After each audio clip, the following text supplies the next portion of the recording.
Hey, I'm Marty Brown, and I'm down here in Nashville, Tennessee. It's 2014. But way back when I was a teenager, 16 years old, I'd make my treks from Kentucky, Maceo, Kentucky, and I'd come here to Nashville trying to make it as a songwriter or make something happen down here. And, you know, this is where I would sleep, behind this brick wall right here. Now, it's part of it's torn down over the years. They built up these boards right here on it, but it used to be this brick wall going all the way down. I see there's bricks all over the floor down there, but I used to get in behind this wall and pile up on this air conditioner sitting back here, and I'd sleep all night and get up the next day and, you know, try to, you know, make something happen. I never forget, well, I was working for a plumbing outfit back in Owensboro, Kentucky, and I had put my guitar to the side and concentrating on a real job, you know, back then. And well, I worked there for a couple of months and I got laid off. Me and 26 other guys, and well, that's all the fire that I needed, man. I couldn't believe this, you know. I'd kind of set my guitar aside and my dreams and focused on that job. But when I got laid off, well, I got my last paycheck and I called my cousin, Big Joe Bereta, and we went to the Longhorn Saloon, and I played for some tips sitting on the pool table. And one old guy said, "I'll run you down there for $20. So, well, he dropped me and Big Joe off down here. It was probably about midnight that night, and we crawled over this brick wall right here, and we slept in the alley all night long. Got up the next morning. And well, before we'd come down here, Joe had this big old beard on. Well, I made him shave his beard because Joe's a big old boy, and you know, I told him just size alone, and we won't be able to get through the door. And so, like I said, he shaved that beard. When we woke up that next morning, well, you know how you'd, you know, had a beard on for a while, you shaved it, and got all that dried skin all over your face. Well, I was looking at Big Joe over at Mrs. Winters, and I said, "Man, that looks worse than the beard. We'll never get in these offices down there." And he said, "Oh, don't worry about it, Marty." And well, we walked across the street, across the BP gas station parking lot, and he reached down in the trash can, pulled out a plastic oil can out of the trash, and took his pocket knife and cut it open. There's always a little oil left down at the bottom of it. He rubbed motor oil all over his face. And we went to all these music girl offices with me with my guitar with no case and my floppy cowboy hat on, and him with his face shining with motor oil. And I'll never forget, finally, all day long I tried to get somebody to listen. They wouldn't listen, you know, what I had to sing or anything. And finally, it was in the afternoon, and Joe was getting cranky, and it's about time to go home. You hear that siren over there? Well, it's about, you know, we're just going to have to go on home. And well, here they come here, I think. They're coming to get you. They went on by as a fire truck. Well, anyway, there it goes again. Well, like I said, we started going door to door here, trying to make something happen. And toward the end of that afternoon, we was about to give up and go back home with our tail between our legs. And I was walking down that sidewalk over on 16th Avenue here in Nashville, and I seen "Trust Jesus" painted on the sidewalk in blue spray paint. And that's the spot that changed my life. I walked in that BMI that's here in Nashville, and a guy named Kurt Denny said, "Yeah," I said, "I got 10 minutes, come on in here." And so I went on in there, and Joe with his big muscles and his face shining with motor oil, and well, I finally got a guy to listen to me. So I let him have it with both barrels, and I laid off about 5 songs in a row, and he finally had to stop me. He said, "Man, you got something there." And he loaded me and Joe up in his car, took us to the bank teller, and gave me a $100 bill. He took us over and put us up in Shoney's hotel over there. But we went from sleeping in the alley one night to having a hotel room that night. And well, I remember, you know, I remember calling my mom and my daddy because I'd gotten laid off from my plumbing outfit. My daddy told me that we had tobacco to cut back home. I needed to come on back home to Kentucky.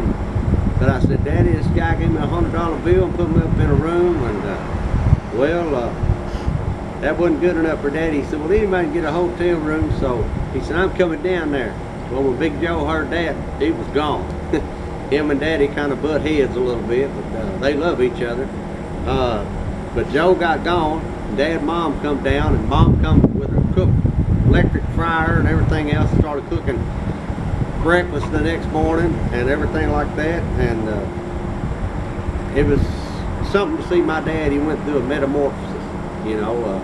The change had come over him after we went over to BMI and met Kurt Denny, and he was there, and he had appointments set up for me all day long. And we come back at the end of the day, and he said, well, how'd you do? I said, well, they ain't saying nothing. He said, well, I've heard from every one of them today, and they want to sign you. And so we're going back over to the room and don't sign nothing. Well, we went back over to the room, and my dad, like I said, he went through a change. Mom, she started frying dinner and stuff on her electric skillet. Dad said, I'll be back in 20 minutes. And he come back 20 minutes later with a brand new cowboy hat on and string tie and new shirt. Mom says, what are you doing? So thought we had tobacco to cut back home. He says, well, I might get me one of them record deals. So, and we stayed here all week long, and 48 Hours heard about me. That's a TV show, and they wanted to film me. So they filmed me here in Nashville for a 48 Hours segment. And then we got ready to go back home to Kentucky.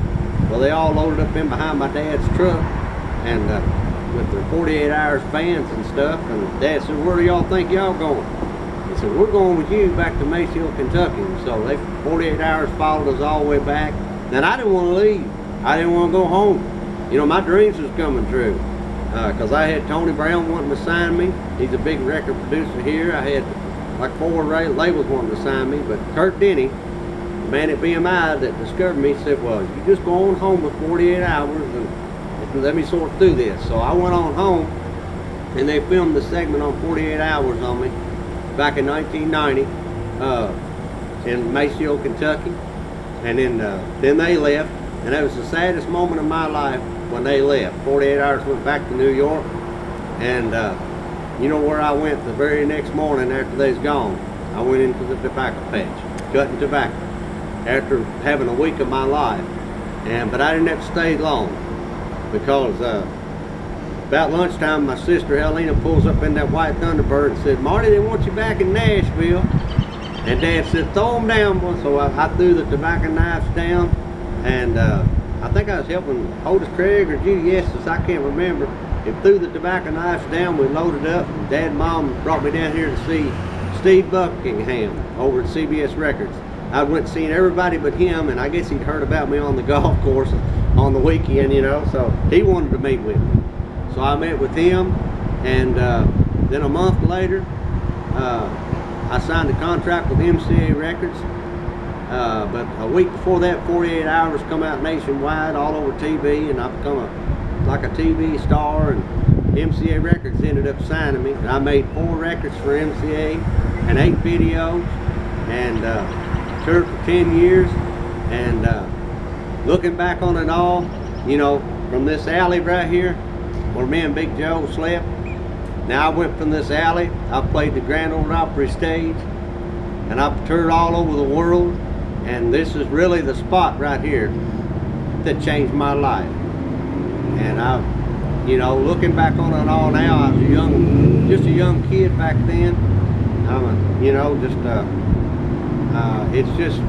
it does seem really amazing to me. But you know, through it all, God had my back. He had my back, and He had a plan for me. And it's 2014 now, and I just want to keep on rolling and see what's going to happen next.